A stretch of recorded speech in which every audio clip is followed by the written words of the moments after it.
हाँ जी, वाहिगुरू जी का खालसा वाहिगुरू जी की फतेह जी। स्वागत है जी तुहाडा यूट्यूब चैनल राज करेगा खालसा वाईटी उपर जी। जो वीर भैणा इस चैनल नाल पहली बार जुड़ रहे हैं, जो पहली बार इस वीडियो में देख रहे हैं, वो थल्ले रैड कलर का जो सबसक्राइब बटन है उन्होंने दबा लेना जी। बैल आइकन ऑन कर लेना जी। होर भी जो साडे इतिहास के वीडियो है वो तुहाडे तक पहुँचते रहन जी। नाल साडे अज वीर जी पहुँचे ने दविंदर सिंह जी, ऑफिशियल इन्हां दा चैनल आ यूट्यूब पर। मैं चैनल का इहदा लिंक दे दूँगा जी बायो दे विच। आप जी डिस्क्रिप्शन चो इन्हां दा लिंक लैके देख सकते। दस्तार के उपर इन्हां दी दस्तार दीयां वीडियो पैंदियां जी उस चैनल ते इन्हां दा जरूर चैनल नूं सबसक्राइब करियो जी। आप जी नूं हुण गुरुद्वारा साहिब जी के अंदर लैके चलते हैं जी। गुरुद्वारा साहिब जी का इतिहास कथावाच सिंह को आपां जाणू होवांगे जी आपां सारी संगत। तो तुहानूं गुरुद्वारा साहिब जी के दर्शन करवाउने आ ते आओ तुहानूं गुरुद्वारा साहिब जी के अंदर लैके चलते हैं जी।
ਵਾਹਿਗੁਰੂ ਜੀ ਕਾ ਖਾਲਸਾ ਵਾਹਿਗੁਰੂ ਜੀ ਕੀ ਫਤਿਹ। ਅੱਜ ਅਸੀਂ ਪਹੁੰਚੇ ਹਾਂ ਜੀ ਗੁਰਦੁਆਰਾ ਜਨਮ ਸਥਾਨ ਬਾਬਾ ਦੀਪ ਸਿੰਘ ਜੀ ਪਹੂਗੰਡ ਸਾਹਿਬ ਜੀ। ਇਸ ਸਥਾਨ ਦਾ ਇਤਿਹਾਸ ਹੈ ਜੀ, ਗੁਰਦੁਆਰਾ ਬਾਬਾ ਜਨਮ ਸਥਾਨ ਬਾਬਾ ਦੀਪ ਸਿੰਘ ਜੀ ਦਾ। ਇਸ ਸਥਾਨ ਤੇ ਬਾਬਾ ਦੀਪ ਸਿੰਘ ਜੀ ਦਾ ਜਨਮ ਹੁੰਦਾ ਹੈ ਜੀ। ਤੇ ਅੱਜ ਗੁਰਦੁਆਰਾ ਸਾਹਿਬ ਜੀ ਦੇ ਇਤਿਹਾਸ ਬਾਰੇ ਤੇ ਬਾਬਾ ਦੀਪ ਸਿੰਘ ਜੀ ਬਾਰੇ ਅੱਜ ਆਪਾਂ ਸਿੰਘ ਸਾਹਿਬ ਜੀ ਸਾਡੇ ਨਾਲ, ਇੱਥੋਂ ਦੇ ਕਥਾਵਾਚਕ ਸਿੰਘ ਸਾਹਿਬ ਸਾਡੇ ਨਾਲ ਮੌਜੂਦ ਨੇ ਜੀ।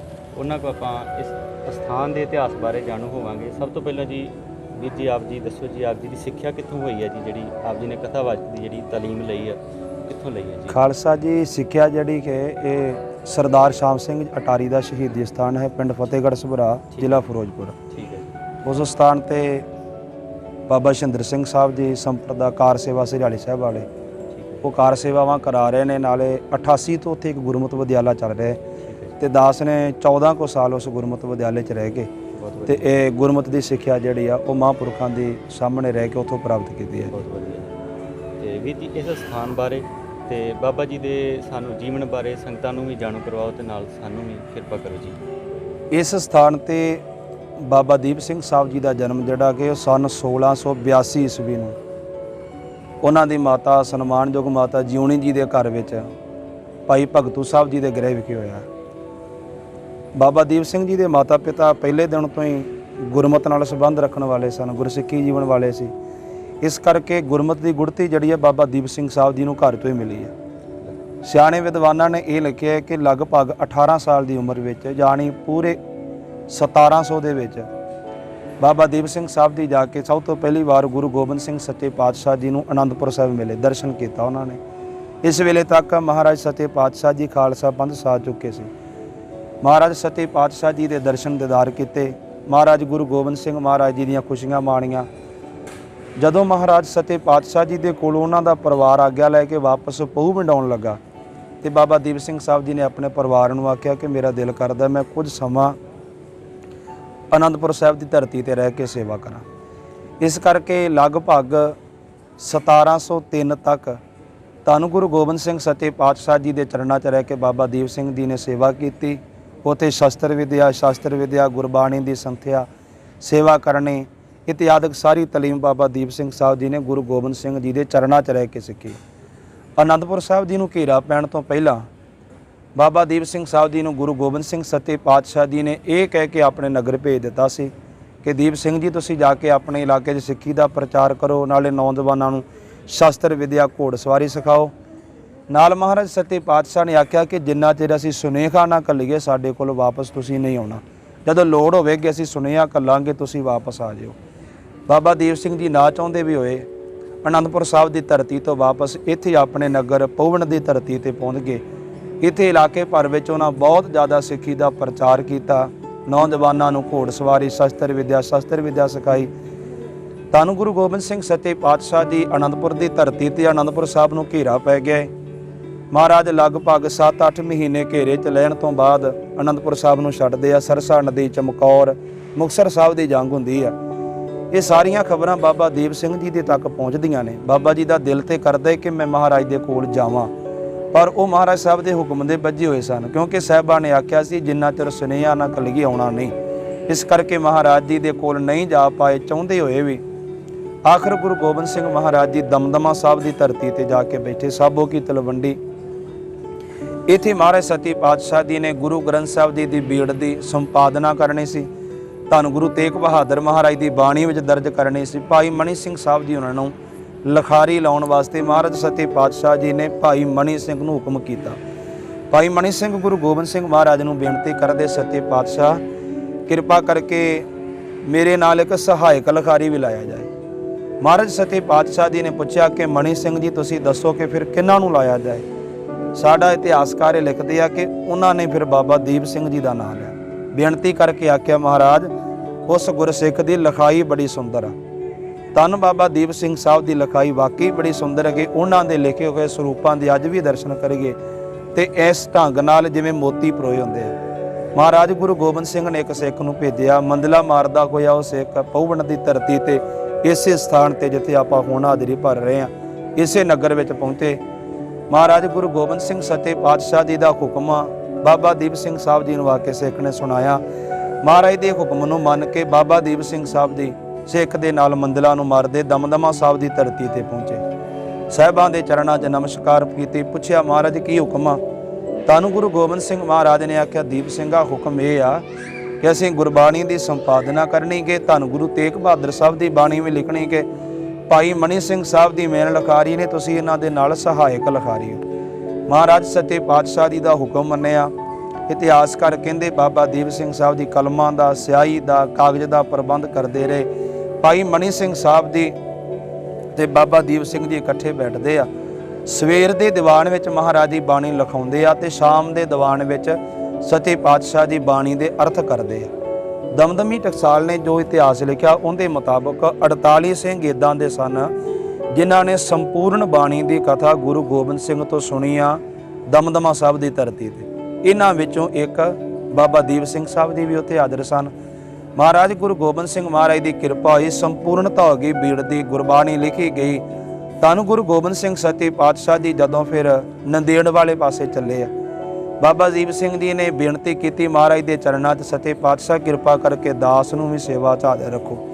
ਮਹਾਰਾਜ ਗੁਰੂ ਗੋਬਿੰਦ ਸਿੰਘ ਮਹਾਰਾਜ ਬਾਬਾ ਦੀਪ ਸਿੰਘ ਸਾਹਿਬ ਦੀ ਡਿਊਟੀ ਦਮਦਮਾ ਸਾਹਿਬ ਦੀ ਧਰਤੀ ਤੇ ਲਾ ਗਏ ਤੇ ਨਾਲ ਇਹ ਗੱਲ ਕਹਿ ਕੇ ਗਏ ਕਿ ਤੁਸੀਂ ਇੱਥੇ ਰਹਿ ਕੇ ਗੁਰਬਾਣੀ ਲਿਖਣੀ ਆ, ਗੁਰਬਾਣੀ ਪੜ੍ਹਾਉਣੀ ਆ, ਸਿੱਖੀ ਦਾ ਇਸ ਇਲਾਕੇ 'ਚ ਪ੍ਰਚਾਰ ਕਰਨਾ ਹੈ।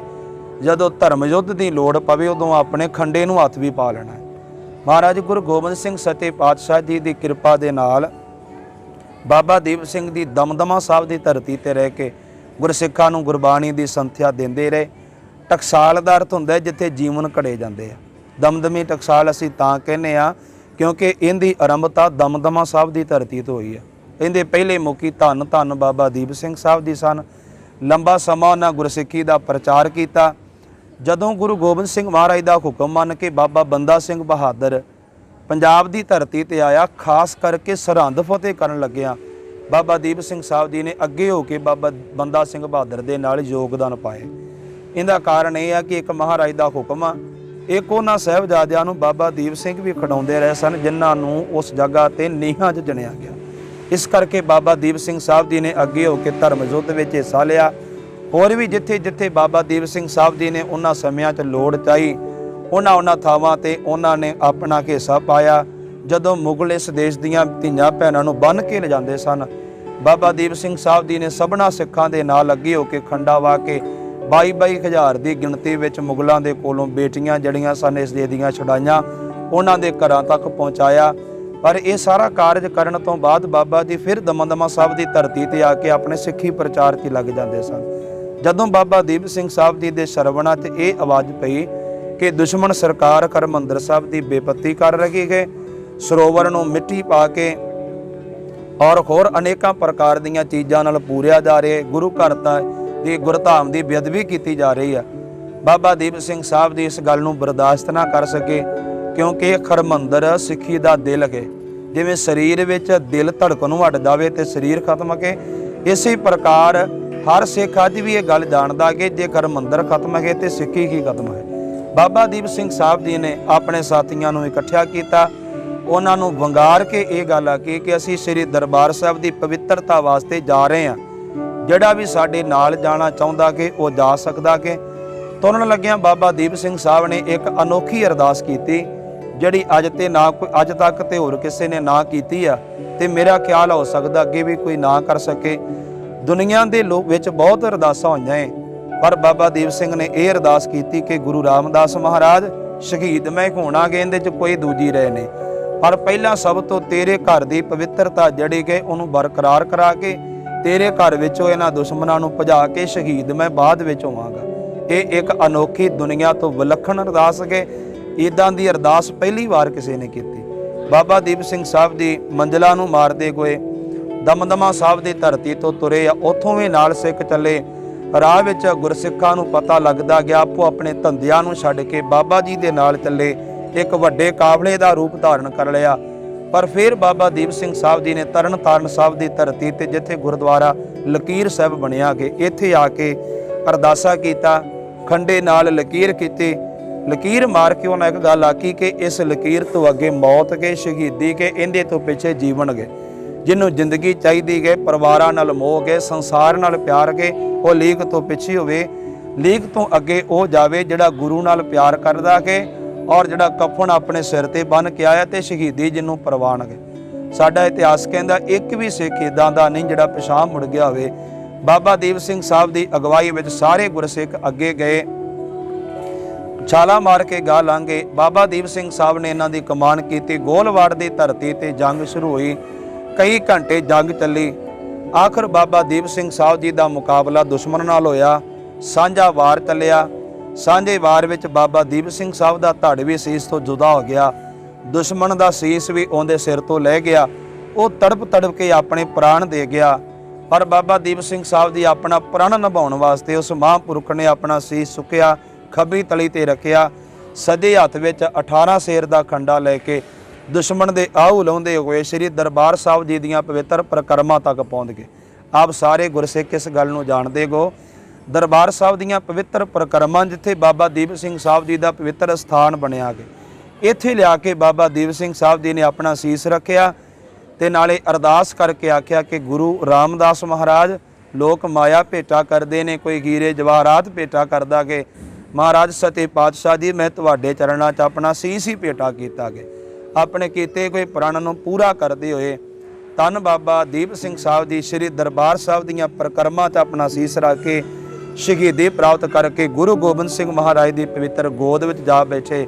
ਔਰ ਜਿੱਥੇ ਗੁਰਦੁਆਰਾ ਸ਼ਹੀਦਾਂ ਸਾਹਿਬ ਕੇ ਚਾਟੀ ਪਿੰਡ ਗੇੜ, ਇਸ ਜਗ੍ਹਾ ਦੇ ਉੱਪਰ ਫਿਰ ਬਾਬਾ ਦੀਪ ਸਿੰਘ ਸਾਹਿਬ ਜੀ ਦਾ ਅੰਤਮ ਸੰਸਕਾਰ ਕੀਤਾ ਗਿਆ। ਕਿ ਇੱਕ ਗੱਲ ਅਸੀਂ ਇੱਥੇ ਹੋਰ ਕਹਿਣੀ ਜ਼ਰੂਰੀ ਸਮਝਣੇ ਆ, ਇੱਦਾਂ ਨਹੀਂ ਸਮਝਣਾ ਚਾਹੀਦਾ ਕਿ ਬਾਬਾ ਦੀਪ ਸਿੰਘ ਜੀ ਸ਼ਹੀਦ ਹੋ ਗਏ ਆ, ਨਹੀਂ, ਉਹ ਦਰਬਾਰ ਸਾਹਿਬ ਦੀਆਂ ਪ੍ਰਕਰਮਾਂ ਵਿੱਚ ਅੱਜ ਵੀ ਹਾਜ਼ਰੀ ਭਰਦੇ।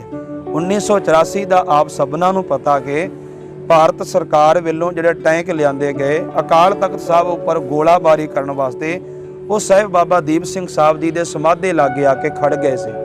ਭਾਵੇਂ ਕੁਝ ਲੋਕਾਂ ਨੇ ਆਖਿਆ ਤਕਨੀਕੀ ਨੁਕਸ ਪੈ ਗਏ, ਕਿਸੇ ਨੇ ਕੁਝ ਆਖਿਆ, ਪਰ ਸਾਡਾ ਮੰਨਣਾ ਇਹ ਹੈ ਕਿ ਨਹੀਂ, ਅੱਜ ਵੀ ਬਾਬਾ ਦੀਪ ਸਿੰਘ ਜੀ ਉੱਥੇ ਖੰਡਾ ਲੈ ਕੇ ਹਾਜ਼ਰ ਨੇ।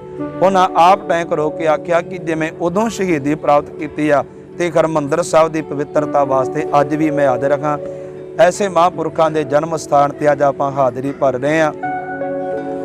ਸੰਗਤ ਬਹੁਤ ਵੱਡੀ ਤਾਦਾਦ ਵਿੱਚ ਇੱਥੇ ਹਾਜ਼ਰੀ ਭਰਨ ਵਾਸਤੇ ਆਉਂਦੀ ਹੈ ਕਿ ਗੁਰਦੁਆਰਾ ਸਾਹਿਬ ਦੀ ਪ੍ਰਬੰਧਕ ਕਮੇਟੀ ਕਰਨਲ ਸਰਦਾਰ ਡੀਐਸ ਸੰਧੂ ਉਹਨਾਂ ਦੇ ਪ੍ਰਧਾਨ ਨੇ, ਬਾਕੀ ਸਾਰੇ ਸਹਿਯੋਗੀ ਸਾਰੀ ਸੰਗਤ ਦੇ ਸਹਿਯੋਗ ਨਾਲ ਇੱਥੋਂ ਦਾ ਪ੍ਰਬੰਧ ਚਲਾਇਆ ਜਾ ਰਿਹਾ ਹੈ। ਔਰ ਇਹਨਾਂ ਸਥਾਨਾਂ ਦੀ ਕਾਰ ਸੇਵਾ ਭਾਈ ਸਾਹਿਬ ਭਾਈ ਗੋਰਿਕਬਾਲ ਸਿੰਘ ਜੀ, ਬੀਬੀ ਕੌਲਾ ਭਲਾਈ ਕੇਂਦਰ ਵਾਲੇ, ਬਾਬਾ ਕਰਮਿੰਦਰ ਸਿੰਘ ਸਾਹਿਬ ਦੀ ਸੰਗਤਾਂ ਦੇ ਸਹਿਯੋਗ ਨਾਲ ਕਰਵਾ ਰਹੇ ਹਨ। ਇਹ ਸੰਖੇਪ ਵਿੱਚ ਅਸੀਂ ਆਪ ਜੀ ਦੇ ਨਾਲ ਇਤਿਹਾਸ ਦੀ ਸਾਂਝ ਪਾਈ ਹੈ ਜੀ। ਬਹੁਤ ਬਹੁਤ ਧੰਨਵਾਦ ਜੀ ਸਿੰਘ ਸਾਹਿਬ ਜੀ ਦਾ, ਜਿਨ੍ਹਾਂ ਨੇ ਇਤਿਹਾਸ ਦੇ ਨਾਲ ਸਾਡੇ ਨਾਲ ਸਾਂਝਾਂ ਪਾਈਆਂ ਤੇ ਸੰਗਤ ਨੂੰ ਵੀ ਇਤਿਹਾਸ ਦੇ ਨਾਲ ਜਾਣੂ ਕਰਵਾਇਆ ਹੈ। ਸੰਗਤ ਨੂੰ ਅਸੀਂ ਇੱਕ ਬਾਬਾ ਜੀ ਹੋਰ ਬੇਨਤੀ ਕਰਦੇ ਹਾਂ ਕਿ ਸੰਗਤ ਨੂੰ ਜ਼ਰੂਰ ਇੱਥੇ ਜਿਹੜਾ ਸਾਲਾਨਾ ਜੋੜ ਮੇਲਾ ਹੁੰਦਾ ਹੈ ਉਸ ਦੇ ਬਾਰੇ ਦੱਸਿਆ ਜਾਵੇ ਕਿ ਉਹ ਕਦੋਂ ਹੁੰਦਾ ਹੈ ਤੇ ਸੰਗਤ ਇੱਥੇ ਕਦੋਂ ਆ ਸਕਦੀ ਹੈ ਉਸ ਜੋੜ ਮੇਲੇ ਉੱਪਰ। ਹਾਂਜੀ, ਬਾਬਾ ਦੀਪ ਸਿੰਘ ਸਾਹਿਬ ਜੀ ਦਾ ਜਿਹੜਾ ਸਾਲਾਨਾ ਜੋੜ ਮੇਲਾ ਵਾ ਉਹ ਉਹਨਾਂ ਦੇ ਜਨਮ ਦੇ ਸੰਬੰਧ ਵਿੱਚ ਇੱਥੇ ਮਨਾਇਆ ਜਾਂਦਾ ਕਿ ਹਰ ਸਾਲ 26 ਜਨਵਰੀ ਨੂੰ 26 ਜਨਵਰੀ ਵਾਲੇ ਦਿਨ ਹਰ ਸਾਲ ਉਹਨਾਂ ਦਾ ਸਾਲਾਨਾ ਜੋੜ ਮੇਲਾ ਮਨਾਇਆ ਜਾਂਦਾ ਕਿ ਬਹੁਤ ਵੱਡੀ ਤਾਦਾਦ ਵਿੱਚ ਦੇਸ਼ ਅਤੇ ਵਿਦੇਸ਼ ਵਿੱਚੋਂ ਸੰਗਤਾਂ ਆ ਕੇ ਹਾਜ਼ਰੀਆਂ ਭਰਦੀਆਂ ਨੇ ਤੇ ਸੰਗਤਾਂ ਜਿਹੜੀਆਂ ਨੇ ਉਹ ਬਾਬਾ ਜੀ ਦੇ ਪਾਵਨ ਸਥਾਨ ਤੇ ਨਤਮਸਤਕ ਹੁੰਦੀਆਂ ਨੇ। ਇਹ ਬਾਬਾ ਦੀਪ ਸਿੰਘ ਸਾਹਿਬ ਜੀ ਦਾ ਜਨਮ ਸਥਾਨ ਨਗਰ ਪਹੂਪਿੰਡ, ਜ਼ਿਲ੍ਹਾ ਤਰਨਤਾਰਨ, ਤਹਿਸੀਲ ਪੱਟੀ, ਭਿੱਖੀਵਿੰਡ ਸ਼ਹਿਰ ਤੋਂ ਖਾਲੜੇ ਨੂੰ ਜਾਣ ਵਾਲੇ ਰੋਡ ਤੇ ਲਗਭਗ ਭਿੱਖੀਵਿੰਡ ਤੋਂ 1 ਕਿਲੋਮੀਟਰ ਸਥਿਤ ਗਏ। ਬਾਹਰਲੇ ਪਾਸੇ ਗਏ ਸੰਗਤ ਨੇ ਆਉਣਾ ਹੋਵੇ ਭਿੱਖੀਵਿੰਡ ਤੋਂ ਬਾਬਾ ਦੀਪ ਸਿੰਘ ਸਾਹਿਬ ਜੀ ਦੇ ਜਨਮ ਸਥਾਨ ਦੇ ਦਰਸ਼ਨ ਕਰਨ ਵਾਸਤੇ ਉਹ ਆ ਸਕਦੇ ਹਨ। ਬਹੁਤ ਬਹੁਤ ਸਿੰਘ ਸਾਹਿਬ ਜੀ ਦਾ ਧੰਨਵਾਦ ਤੇ ਸਮੂਹ ਗੁਰਦੁਆਰਾ ਸਾਹਿਬ ਦੀ ਕਮੇਟੀ ਦਾ ਤੇ ਧੰਨ ਧੰਨ ਸਾਹਿਬ ਸ੍ਰੀ ਗੁਰੂ ਗ੍ਰੰਥ ਸਾਹਿਬ ਜੀ ਦਾ, ਜਿਨ੍ਹਾਂ ਨੇ ਇੰਨਾ ਸਾਨੂੰ ਬਲ ਦਿੱਤਾ, ਉਦਮ ਦਿੱਤਾ ਕਿ ਅਸੀਂ ਗੁਰਦੁਆਰਾ ਸਾਹਿਬ ਅਸੀਂ ਆ ਕੇ ਸੰਗਤ ਨੂੰ ਵੀ ਇਤਿਹਾਸ ਤੋਂ ਜਾਣੂ ਕਰਵਾ ਸਕੇ ਤੇ ਨਾਲ ਅਸੀਂ ਵੀ ਸਾਂਝ ਪਾ ਸਕੇ ਇਤਿਹਾਸ ਦੇ ਨਾਲ। ਬਹੁਤ ਬਹੁਤ ਤੁਹਾਡਾ ਧੰਨਵਾਦ ਸਿੰਘ ਸਾਹਿਬ ਜੀ ਫਿਰ ਇੱਕ ਵਾਰ ਤੋਂ। ਸੋ ਦਿਓ ਜੀ ਆ ਗਿਆ ਫਤਿਹ ਪ੍ਰਵਾਨ ਕਰੋ ਜੀ। ਵਾਹਿਗੁਰੂ ਜੀ ਕਾ ਖਾਲਸਾ, ਵਾਹਿਗੁਰੂ ਜੀ ਕੀ